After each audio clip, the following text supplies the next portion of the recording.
लड़ाई का नतीजा।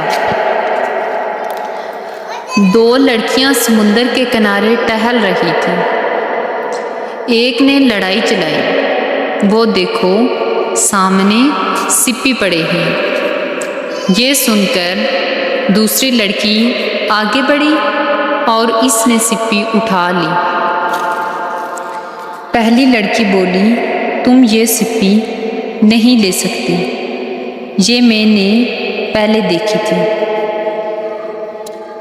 इसलिए इस पर मेरा हक है, लेकिन उठाई तो मैंने है, इसलिए सिप्पी मेरी है। दूसरी लड़की ने कहा। दोनों लड़ने लगी। एक ने थप्पड़ मारा, दूसरी ने लात मारी। अभी वो लड़ ही रही थी कि किधर से एक आदमी गुजरा। कहने लगा, क्या बात है, क्यों लड़ रही हो? देखें, आप ही इंसाफ कीजिए। ये सिप्पी मैंने देखी थी, इसलिए ये मेरी है। पहली लड़की बोली, लेकिन उठाई तो मैंने ही।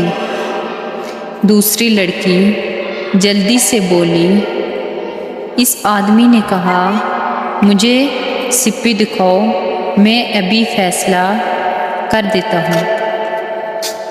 लड़की ने सिप्पी इसको दे दी। इसने सिप्पी के 2 टुकड़े किए तो इसके अंदर से मोती निकले। इसने मोती अपनी जेब में रख लिया और बोला, देखो भाई, एक लड़की ने सिप्पी को देखा, दूसरी ने उठा लिया, इसलिए इस पर दोनों का हक है। लो, एक टुकड़ा तुम ले लो और एक तुम ले लो। ये कहकर वो आदमी हंसता हुआ चला गया। लड़कियां हाथ मलती रहेंगी, इसलिए हमें लड़ाई नहीं करनी चाहिए।